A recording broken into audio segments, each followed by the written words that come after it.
सीधे आपको चीन की तस्वीरें दिखाते हैं। प्रधानमंत्री नरेंद्र मोदी 7 साल बाद चीन की यात्रा पर पहुंचे। सीधी तस्वीरें। तो पीएम मोदी और शी जिनपिंग के बीच की ये मुलाकात और ये बहुत महत्वपूर्ण है। 7 साल बाद भारत के प्रधानमंत्री नरेंद्र मोदी जो चाइना की यात्रा पर पहुंचे हैं एससीओ समिट में शामिल होने के लिए, ये द्विपक्षीय वार्ता और ये काफी महत्वपूर्ण मानी जा रही है।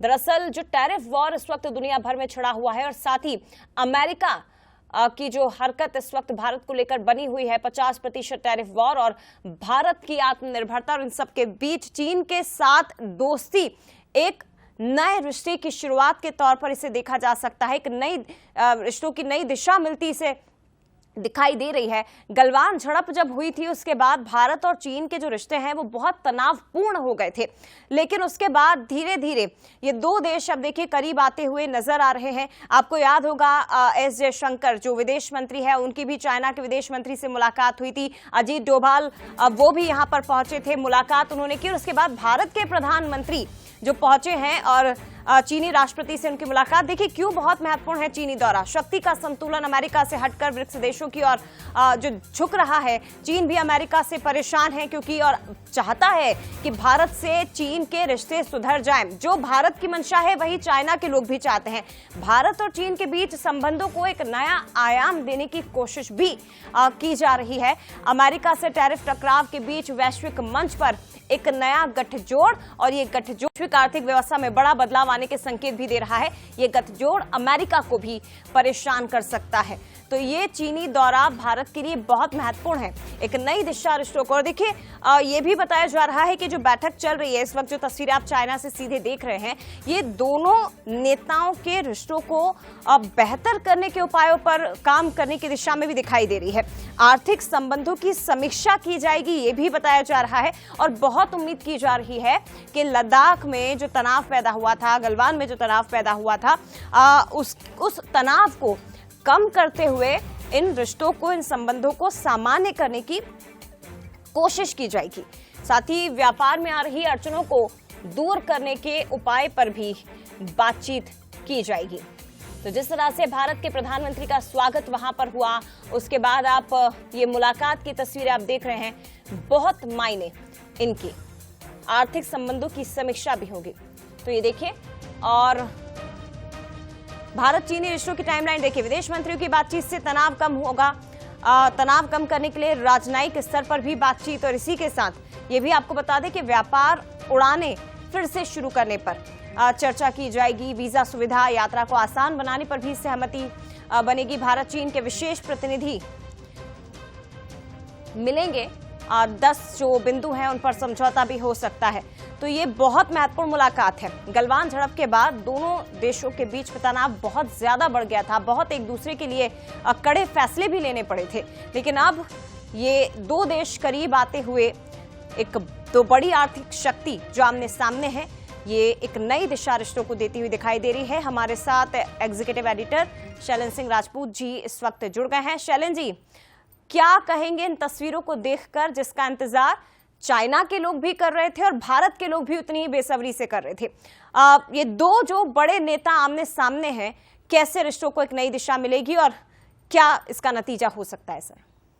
देखिए जया, ये भारत और चीन के लिहाज से ही नहीं, पूरी दुनिया के लिहाज से एक बहुत महत्वपूर्ण तस्वीर है, क्योंकि जिस तरह के हालात बने हैं इस समय दुनिया में, तो ये टाइमिंग बहुत महत्वपूर्ण है। क्योंकि चीन और भारत दो बड़े देश हैं, कई मायनों में पूरी दुनिया में अपनी अहम भूमिका निभाते हैं, तो इस लिहाज से काफी महत्वपूर्ण है। इसमें 2-3 चीजें हैं। जैसे अगर हम आज दुनिया के हालात देखें तो जिस तरह के, चाहे फिर वो रूस यूक्रेन युद्ध हो या मिडिल ईस्ट की स्थिति हो, उससे भी जोड़कर इसको देखा जा सकता है। भारत और पाकिस्तान के तनाव से भी इसको जोड़कर देखा जा सकता है।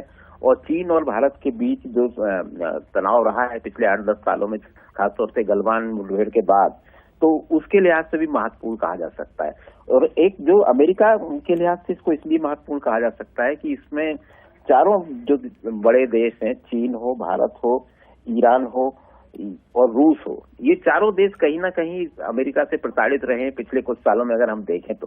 क्योंकि पहले रूस को अलग थलग करने की कोशिश की गई, फिर टैरिफ के मामले में चीन को अलग थलग करने की कोशिश की गई, फिर ईरान पर टेढ़ी नजर रही अमेरिका की, और अब भारत टैरिफ वार झेल रहा है। तो ये चारों देश कम से कम इस लिहाज से एक भावनात्मक रूप से एक हो सकते हैं, और अगर इनमें कोई ऐसा सहयोग बनता है तो फिर अमेरिका के लिए दिक्कत होगी। और इसलिए ट्रंप शायद इस सम्मेलन से काफी परेशान नजर आते हैं, क्योंकि नए समीकरण बनते दिख रहे हैं और चीन एक विकल्प के तौर पर उभर रहा है। अगर हम विश्व शक्ति की बात करें तो जो हमने कोल्ड वार देखा लंबे समय तक रूस और अमेरिका के बीच, अब चीन उस भूमिका में दिख रहा है कि एक ध्रुवीकरण दुनिया में हो सकता है, और चीन जो भारत के प्रति एक नरम रुख दिखला रहा है या दोस्ती के लिए आतुर है, तो उसकी एक बड़ी वजह ये भी हो सकती है कि चीन और भारत अगर मिलते हैं और अमेरिका के जो अमेरिका की नीतियां रही हैं दोनों देशों के प्रति, उसके प्रति अगर वो एक होते हैं भारत और चीन, तो खासतौर से अर्थव्यवस्था के मोर्चे पर एक अमेरिका को टक्कर देने की स्थिति में है। तो कई पहलू हैं इस सम्मेलन के, कई पहलू से देखा जा सकता है। एशिया की राजनीति हो, विश्व और अमेरिका की राजनीति हो, यूरोप की राजनीति हो, सामरिक हो, आर्थिक हो, हर लिहाज से ये बहुत महत्वपूर्ण बैठक। जी, चीन खुद भी अमेरिका से परेशान रहा है सर, लेकिन भारत इन दो देशों के बीच में संतुलन कैसे बैठाएगा? क्योंकि अमेरिका पर भरोसा किया और उसका नतीजा आज हम देख रहे हैं।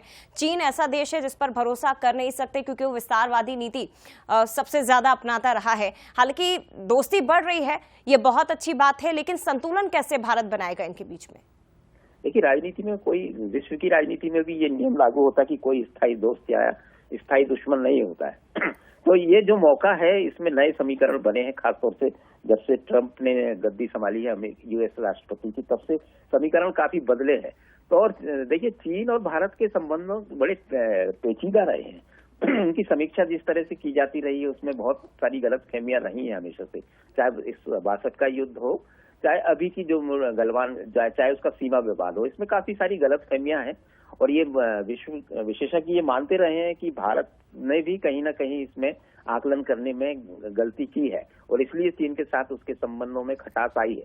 और अब इस चीज को समझा जा रहा है कि क्योंकि ये सम्मेलन से ठीक पहले भारत की तरफ से बहुत से दौरे हुए, चाहे फिर वो विदेश मंत्री का हो और एनएसए का हो, तो इसमें बात बनी है कि सीमा विवाद जो खासतौर से अरुणाचल प्रदेश के इलाके में हो, चाहे लद्दाख के इलाके में हो, तो भारत में कुछ ऐसी बातें और दुनिया के बड़े देश भी शैलेंद्र जी समझने लगे हैं कि ये वो भारत नहीं है जिसे आप आंख दिखा देंगे और भारत झुक जाएगा, बल्कि भारत डटकर खड़ा है। और अमेरिका जो इस वक्त पॉलिसी अपना रहा है, ट्रंप जो टैरिफ विवाद इस वक्त चल रहा है, भारत के खिलाफ जो नीति अपना रहा है, और उसमें भारत का रुख जो है डटकर खड़ा होने का, ना झुकने का, वो दुनिया के बड़े देशों को प्रभावित भी कर रहा है। फिलहाल बहुत धन्यवाद आपका शैलेंद्र जी तमाम बातचीत के लिए।